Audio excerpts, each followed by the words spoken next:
Thanks for joining us for another episode of Mid-American Gardener. I'm your host, Tanisha Spain, and joining me in the studio today are two of our panelists that you will definitely recognize. They come in a package most times. It's the Jennifers, Jennifer Nelson and Jennifer Fishburne.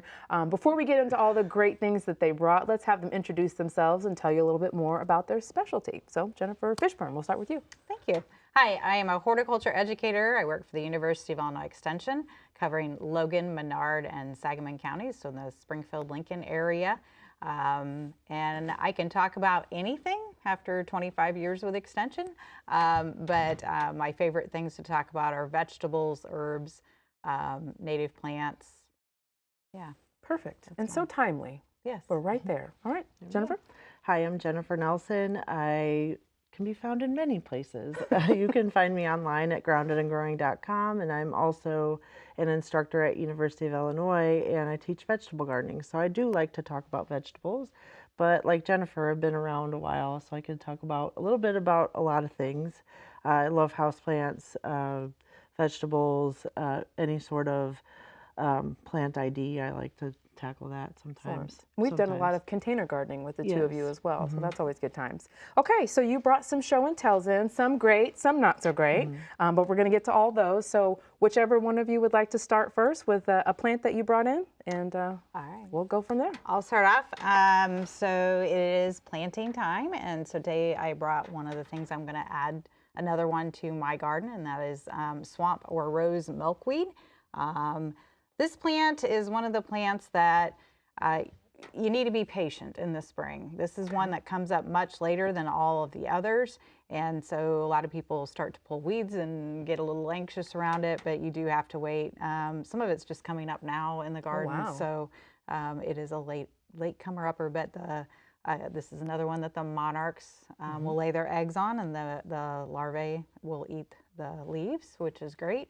And it has a really nice flower on it. It gets about, anywhere from probably, depending on the garden space, anywhere from 2 to 3 feet tall, depending on how well it's liked.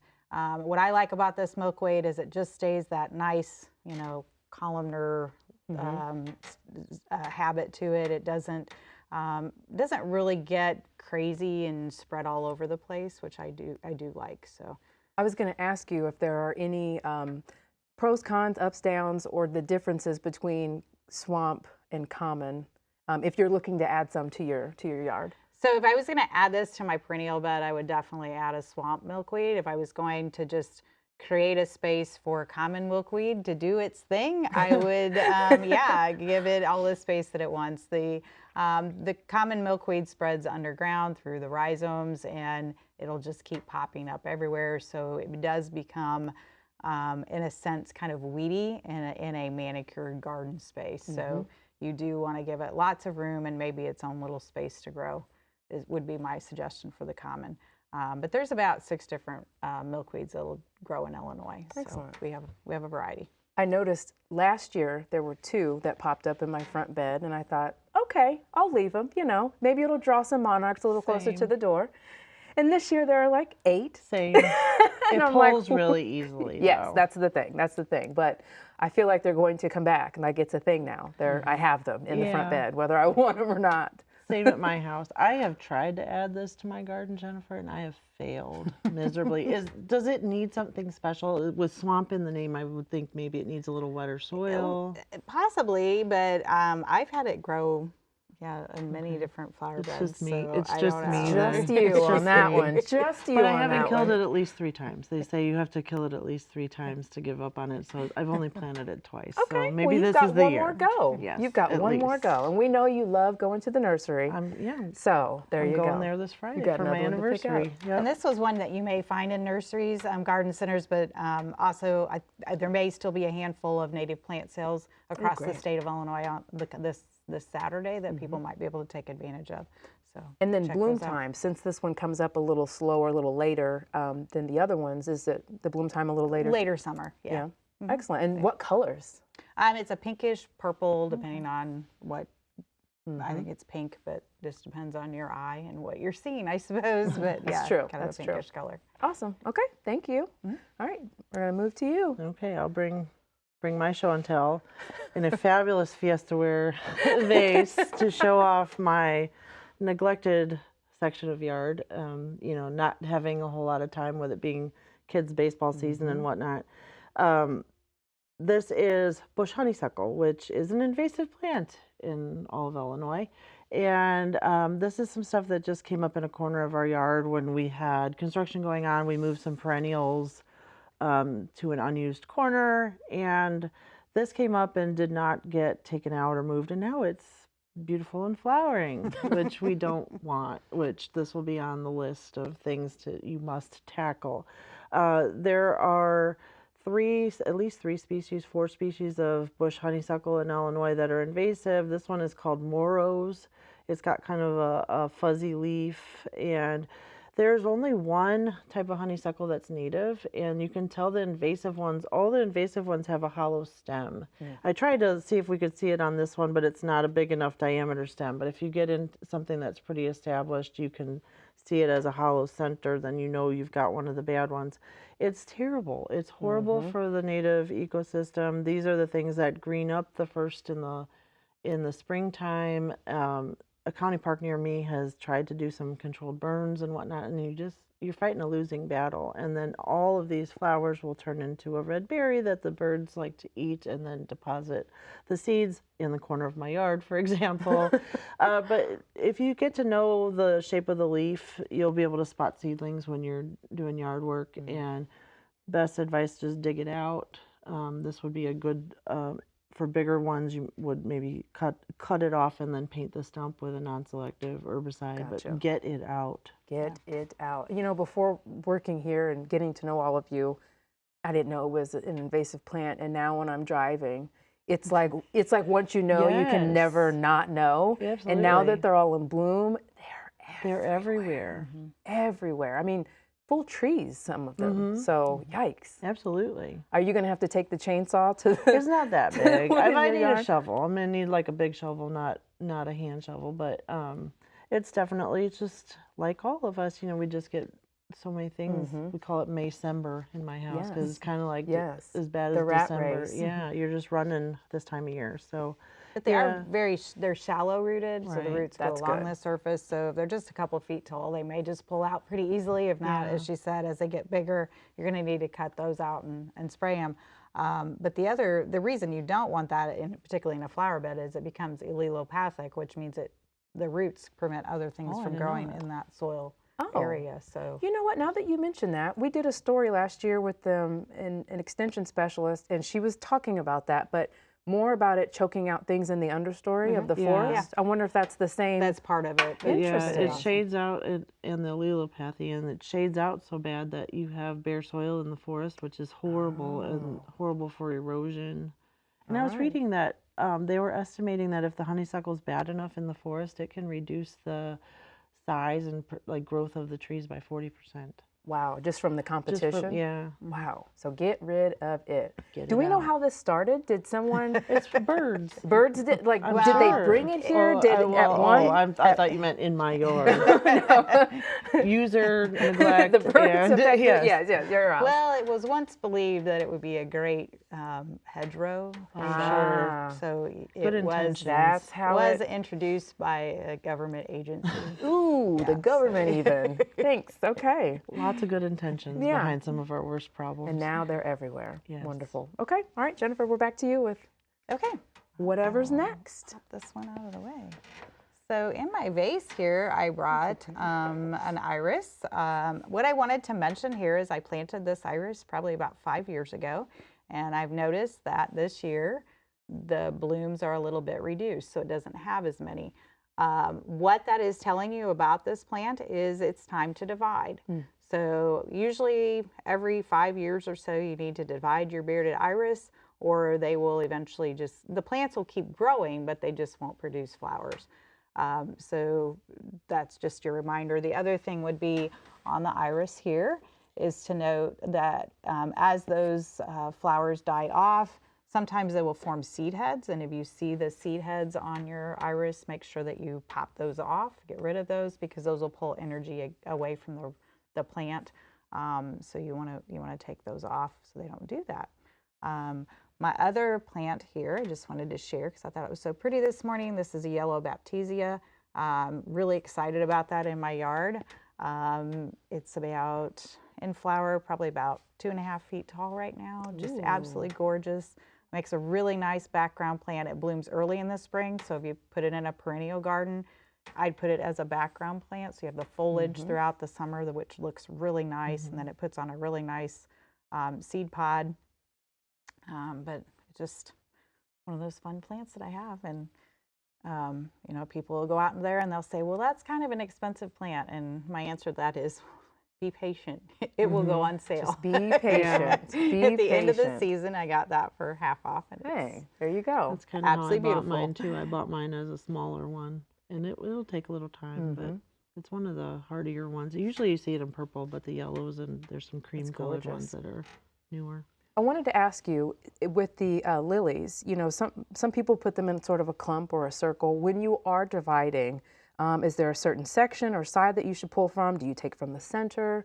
What's the strategy there? So with an iris, the best thing to do, honestly, is to dig up everything that's there. Oh, okay. Because what you want to do is get rid of I've all, been doing that wrong. all the old rhizomes. So what you'll see is these segmented rhizomes, which are dead pieces, and you can actually, I've gone through some of my more crowded ones and just pop those off if I'm not able to divide right away. But the best thing to do is divide it all up, pick out the biggest and the best rhizomes to keep, and then either share those or do whatever with the rest of them, but keep the best ones, and then you put it back in the same spot, but just, yeah. Are we beyond dividing at this point, or is there still time? Actually, the best time to divide iris is in August. You But just don't feel like doing it. right, Yeah. But what I tell folks is, if you've got the time, just do it, because iris. It's not going to kill it.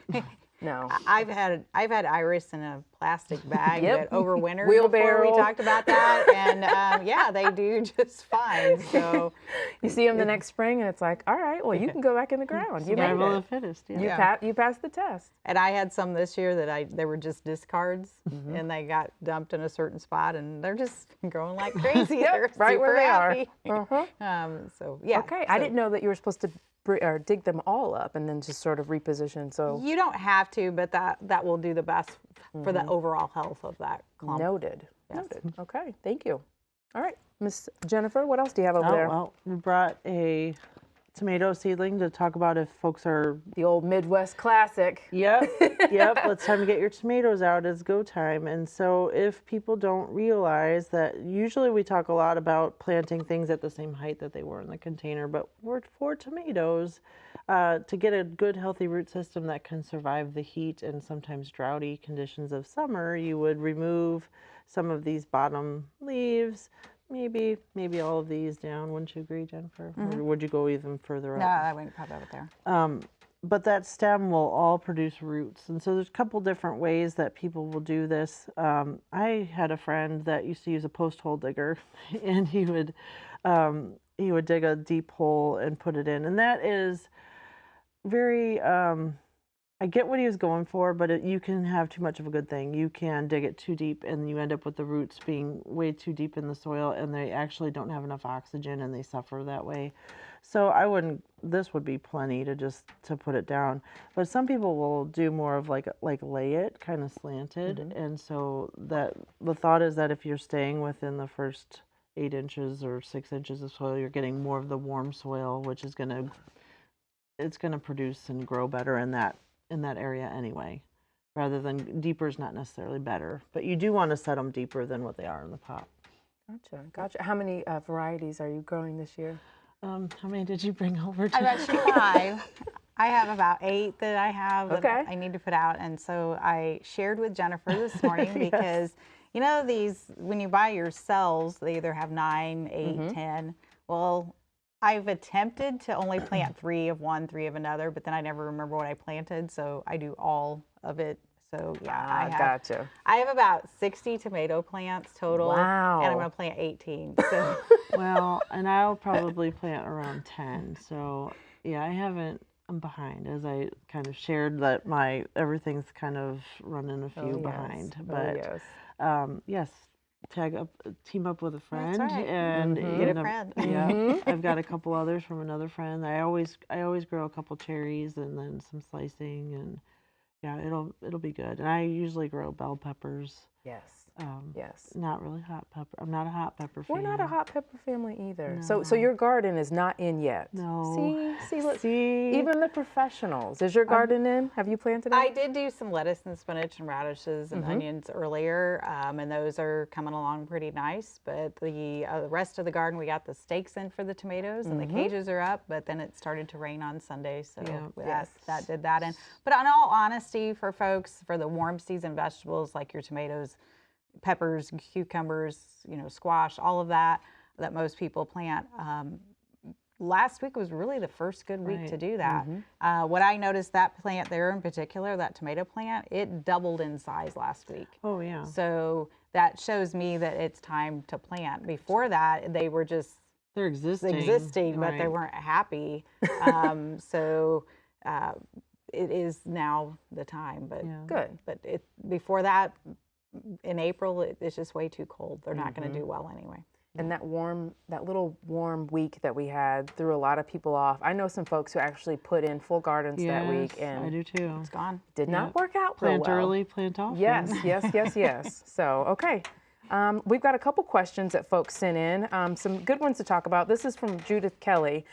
She has an issue with squirrels eating her tulip bulbs, not just the flowers, but digging them and eating the bulb. So I've left this question on here for a few weeks because I like to get a variety of answers. We've heard everything from do you have a gun to just don't grow tulips. So I'd love to hear your take on how to protect those. I think my first reaction when Jennifer and I were reading them together was don't grow tulips. But you can prevent squirrels from getting in there with using like chicken wire or hardware cloth, so some sort of metal mesh. And you can, like, if you're going to plant your bed of tulips and then just kind of lay that over the top before you cover it. And so if the squirrels are digging down, they hit that and they're like, oh, can't get to it. I have known someone that individually wrapped each bulb in chicken wire and planted it, and she had a beautiful bed of tulips, and the squirrels left it alone. And then the following spring, she had everything was set to bloom. It was perfection, and deer came and just ate just the tulips right off the top. So you might put a lot of effort in to keep the squirrels out, and then something else comes along. Something else comes along to enjoy But them. daffodils, every part of daffodils are poisonous, so that's why I say don't plant tulips. Plant something that they won't even bother with. Do you ever have problems with squirrels and tulips? I don't plant tulips. Okay, there you go. They're also like a less hardy bulb for this part of the world, so Yeah. that's another reason I don't plant them. Okay, gotcha. All right, we're going to go to this next one. This one is about peppers, and it's from Karen Benner. She sent this one in. I discovered something on 2 of my pepper plants that I started from seed. They're currently under grow lights. I may have started them too early this year since it looks like they should have been outside by now. Since they have buds. Here are the pictures. My husband said it looks like a rash. So you'll be seeing the picture there, but what do you ladies think what do you think this is on the peppers? So first of all, congratulations for having really nice peppers. Mine are about this tall and about 3 months old, it seems like. They just don't get going. They really need that heat. So good job on that. What it likely is edema, which is caused when usually when you're giving it plant too much water, it's trying to suck up too much water, and then it causes the cells to burst. The plant can't transpire that out fast enough, so that may likely be the cause. It's just and it'll remain on the leaves. It's not something you can rub off. It's not something you can treat. It's just something you deal with. But the plant should grow just fine. Just watch your watering. Be very consistent about it. Let that top little bit dry out before you water again. Just don't keep them overly wet. Yeah, those were a good size. The leaves were. Mine are very puny, very puny. Yeah, mine are about. I've always had trouble too. Like they just don't grow for me indoors, and I just buy my transplants. Hey, when you figure out a system that works, you Right. just go with it. Anything you wanted to add there, Jennifer, on the, okay? We'll go back to you. This one is a bird of paradise plant is not flowering. Did I say that? Yeah, bird of paradise. Kathleen, she says, my bird of paradise hasn't flowered in 2 years. There are new leaves growing, but no flowers. Does it need fertilizer? What are your thoughts there? My thoughts are that bird of paradise is a flowering houseplant that can be really finicky, and it needs lots of light and lots of warmth. which we don't necessarily have in Illinois unless it's height of summer. So depending on, I'm guessing by the way her question's worded that she either has gotten into flower before or she bought it already in flower. And so I would look at, does it have good light? Does it have good warmth? It also will tend to flower better if it's a little root bound. So if she's recently repotted it to a bigger pot, that could kind of make it hold off on flowering. Fertilizer, I'd be really careful to not put too much nitrogen because that's going to want it to grow, it's going to promote more leaf growth versus flower. So something that would be marketed like a bloom boosting would have more phosphorus in it, the middle number, if you're looking at the numbers on fertilizer. But those would be the things. Like, it's a tricky one to grow here. Like, you usually see that one, like if you lived in South Florida, this would be in your yard, right? Or you see it in conservatories around here, places that would be really high light over the winter. So it just has a lot of needs. it does. It's one of the needier ones. But you know, if you can provide the light and stuff, that would probably help. All right. Maybe you will get it to flower. Yeah. Okay. We have one more question that came in actually this morning. This is from Brian. He says, I have a weed that is all over my yard that weed killer is not eliminating. I've used pre-emergence in many different big box store grass safe weed control and nothing is working. Can you help? So we'll show you the picture of that. And what do you ladies think he is battling in his yard? So I believe it's Speedwell, and the reason he's not getting that good control is it's a winter, spring weed that we see. And so once it's up and growing, it's pretty hard to control. The best course of action, if he's got a lot of that in his yard, it probably means that the lawn is thinning. So the best course of action would be to, in the August, September timeframe, rake up those parts of his yard and reseed, and get your turf thicker, more established. But yeah, we see a lot of spring weeds about this time, which is kind of annoying for some folks. For me, it's like, oh, that's pretty. Yeah, it's green. Look at that. Green. They're not going to be around very long. Then they'll stop flowering and go away. So, but that would be the best. My best recommendation would be to try to reseed in. You got to get through one more season, yeah. Perhaps one, if you're lucky, right? And then try again. I wanted to ask for my tulips. They're done flowering, but now the foliage has not died all the way back. Do I still have to wait? Okay. Yeah. I knew what the answer was, but I was hoping you would tell me to just. And once again, not tulips, but with daffodils, a lot of times people kind of, if they're in a group, bunch those up, you know. Yeah. Ooh, that's a good idea. I could put them in a little ponytail. Yeah, give them a ponytail. But you do need to leave that foliage so that they get energy for next year's blooms. All right. I knew that was the answer. Try to plant something that will, as it grows, kind of hide it. Next year, I'm going to have to do that. It just means you get to buy more plants. That's true. That's true. There's a pot that I want to put right there. But I'm waiting till all and everything is looking gorgeous and manicured, and then there's these tulips, and you know what I'm going through. So, anything else that you guys think would be good tips for folks who are putting in their gardens within the next couple of weeks or so? We've got about 3 minutes left. Do you guys use soil amendments? What are some tips to just get things off to a good start? So one of the things that I did this year and last year was I got manure. Most of your livestock manures will do just great. The manure I got was rabbit manure. I'm super excited about it. I know that sounds strange, but yeah, it does wonders for your vegetable garden. So any kind of manures, if you have to purchase cow manure, would be great for your vegetable gardens. Just give it that little extra push that it's going to need to get things going. And helps with the soil structure too. I have worm compost that I'm excited to. So you have a bin and everything at your house? Very nice. Out in the garage. So I have enough that I'll use some in my garden and share some with a friend. Wow. So. Did you start that over the winter, or? I've had it going for years at this point, and I empty it out basically twice a year, kind of restart it. Nice. I mean, it never is totally empty. There's always something in a state of composting. Always something. And my number one tip for a vegetable garden, if you're growing it, is, or even a new flower bed, is mulch. Yes. So for a vegetable garden, I use straw, and I do it immediately after planting so that those pesky weeds hopefully don't come up. This is the first year that I did straw mulch because last year the garden got completely away from me. between basketball and soccer and everything. And, you know, I was out there just literally digging in the Yes. weeds to try to find a vegetable. So I'm hoping that that really helps keep everything down this year. Do you do it really thick or? I do it thicker, but if you don't have a lot of people put down about 6 layers of black and white newspaper. Yeah, we've done Wet Oh. that and put that down first and put your straw mulch on top of it. Yeah, we've done Oh. that. It works really well. Noted. Next year I'll have to try the newspaper first. I just went directly with the straw, but yeah, the weeds, that's the thing, staying ahead of those guys. So, okay. Well, thank you guys so much for coming in. Really appreciate your time. Thank you so much for joining us. If you have any questions for our panelists, please email them to us at yourgarden@gmail.com, or you can search for us on social media. We're on Facebook and Instagram. Just search for Mid-American Gardener, and we'll see you next time. Thanks for joining us. Good night.